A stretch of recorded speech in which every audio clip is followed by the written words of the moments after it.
Greetings and welcome to Growth Hacking Show. I'm your host Muhammad Siddique, and today I have a special guest, the president of DFW Real Estate Investor Club, Robin Carriger. Please join me to give a warm welcome to our guest, Robin. Robin, welcome. Thank you. Robin, let me start with this. Where were you? What happened? Who you were surrounded with that inspired you to get started with the real estate investing?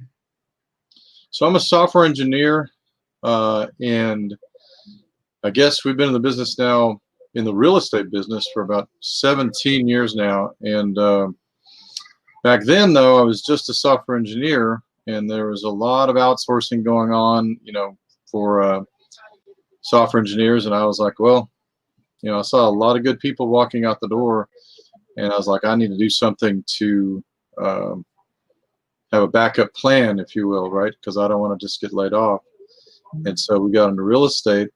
And it turns out a few years later, I did get laid off. I guess that was 2003 when we made the move to get into real estate. 2007, I did get laid off.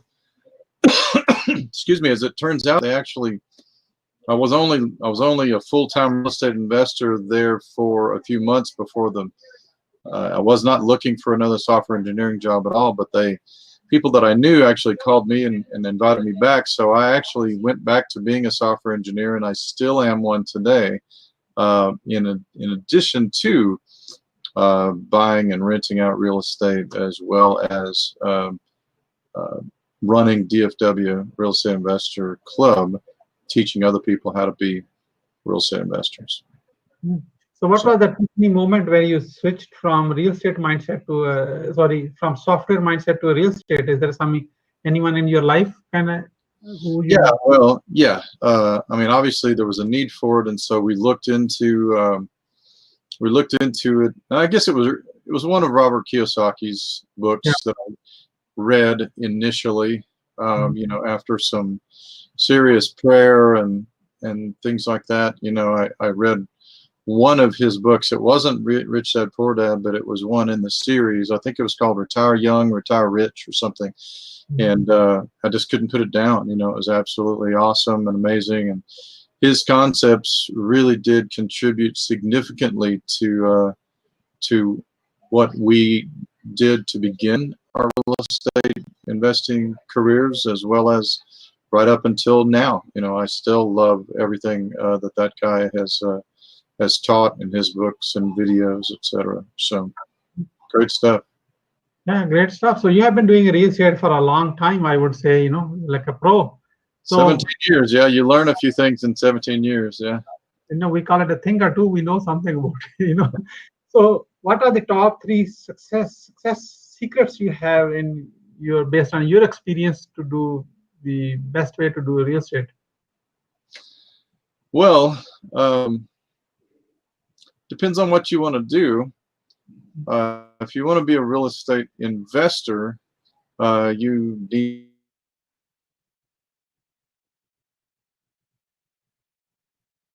assets that pay you, right? So if whether it's rentals, or if you want to be a note investor, or whatever you want to do. He also teaches about buying businesses and things like this. So buy something that whatever it costs you to get financed to buy it or whatever, that it's actually ultimately paying you more than it's costing you. That's the road to financial independence. But you can make a lot of money it's just that you'll be trading your time for money in real estate. You can be a great real estate agent and broker. You can be a lender. You can be a rehabber, if you like, a landlord, property manager. I love real estate because there's so many ways to make money and make good money.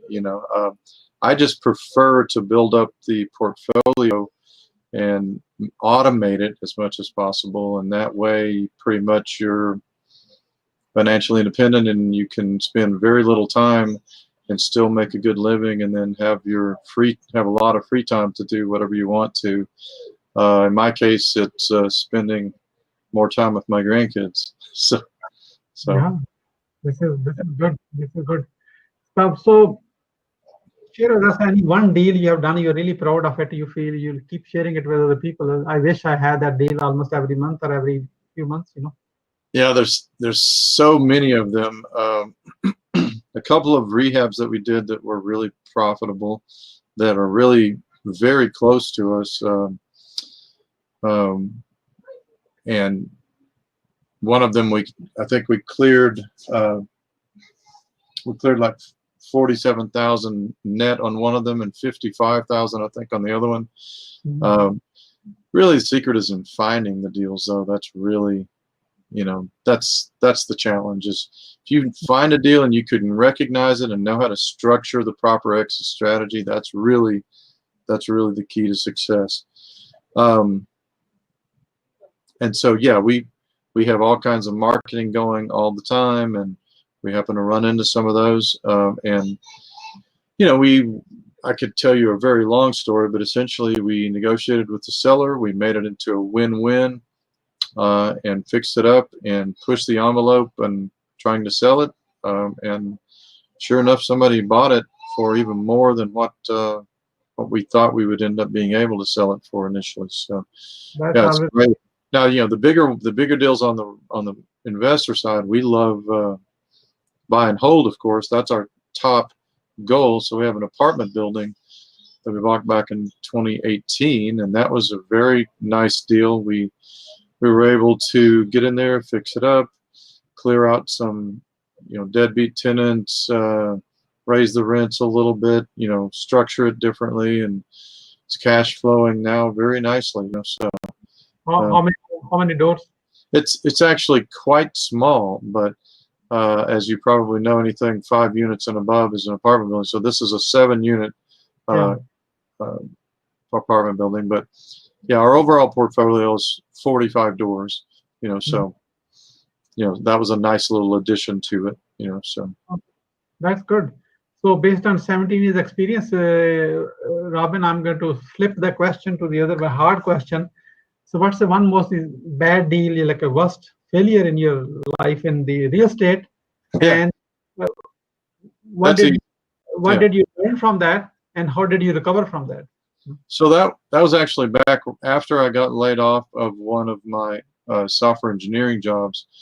What happened was we were trying to push, because I went into a different mode during that time, and so it was kind of a skinny deal, and we should probably not have done it to begin with.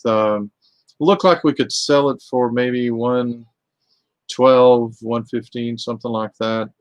We bought it for 85, and it needed about 10 grand or so in work, we thought, but we ended up underestimating the repairs, and we did get the sales price and maybe a little bit more, but when we walked away initially, we only made about $3,500. Problem was, after we sold it, the guy that we sold it to called me up and said, "Hey, I got a problem. We got some plumbing issues here." And bottom line, long story short, I tried to argue with him, but essentially, he hired an attorney, and I hired an attorney, and my attorney didn't do a very good job at all. And so I ended up paying about $4,500 or more for that. I think after it was all settled, all said and done, we had lost about $1,500, and there were multiple lessons there. I guess one of the lessons that I learned is don't do skinny deals, because if anything goes wrong, you end up losing money. But no, even more than that, it had an in-ground pool in the back that was malfunctioned, and it was very rainy. This was back in 2007. It was very rainy that summer, and so we couldn't get a backhoe back there to break it up, which is what we wanted to do, because of all the rain. Because if you try to put a big heavy piece of machinery like that back in a muddy yard, it'll not only tear up the yard, but it's going to bog it down and all that. So it took us a long time, and I kept pushing, trying to get it done. So finally the guy went back there. The ground was still soft. Turns out the plumbing, the sewer goes out the back at that house instead of the front, and it was not very stable. Anyway, the backhoe broke the thing, and we didn't know it, and so it broke the sewer line, and that's what really was the problem that the guy called me about that bought the house from us. So yeah, and so I learned not to push. I learned you know, that it's tough when you've got rain going on, because time is money. Because every moment that passes, you're still paying insurance, taxes, debt service, you know, all that stuff. So I did find out though that I could actually make an insurance claim on that, because a backhoe, turns out, is a vehicle, and it was a part of my insurance policy that if a vehicle damaged the property, that was covered. So I got back a little bit of money that way, but I still ended up losing $1,500 overall. You know, so many lessons I learned on that one too. It was built in 1957, I think, that house, and so many of the prospective buyers didn't mind so much that it was built in 1957, but what they did not like is that the utility connections were in the garage rather than in a climate controlled separate room, you know, and to boot, you have to go down into the garage too to get to the washer and dryer, you know, and that kind of thing. So many modern people did not prefer to have to do that. Of course, I grew up in a house that had that, and so that was just perfectly normal to me. You know, it didn't. I didn't see that, but that was another one of the lessons learned. You know, and I could go on and on. So many lessons on that property. So. Yeah. Good part is that those lessons were not that kind of expensive, you know. So because I hear it all the time, sometimes people lost a lot of money on their one bad day, you know. Yeah, that's the only property that we've ever lost any money on. Though that was the one story, you know, that we lost money on. So we've made so much more money on all the other deals that it's not worth hardly mentioning, except in the context of learning lessons, you know. So Here is the part. You still remember that deal? That's the key part, you know. what's that? Say it again. You still remember that deal because. Oh, absolutely. Yeah, I remember all of those.